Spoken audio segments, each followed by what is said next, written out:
لو ولادك من هواة الأكل بره اعمليها في البيت وهتدعي لي، أوفر وأنضف كتير. هنعمل النهاردة الفراخ الشيش بطريقة سهلة جدا وتحفة. أول حاجة هنا هجيب معايا بصلاية وقرن فلفل وفصين توم، وهضربهم في الخلاط أو في الكبة وأعصر وآخد منهم المية بتاعتهم وعين التفل بتاعهم ده. إن شاء الله نبقى نعمل بيه كفتة، اوعي ترميه هنيه في الفريزر، نعمل بيه كفتة.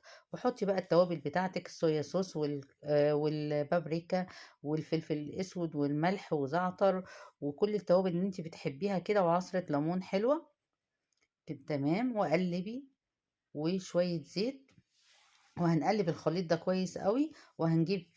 وهنحط كمان معلقتين زبادي او علبة زبادي صغيرة. وطبعا الفراخ انا جبتها وقطعتها قطع صغيرة كده على قد ما تقدري قطعيها. وخدتها طبعا وغسلتها وعملت لها محلول النقع وبقت زي الفل معايا. بتفتحيها كده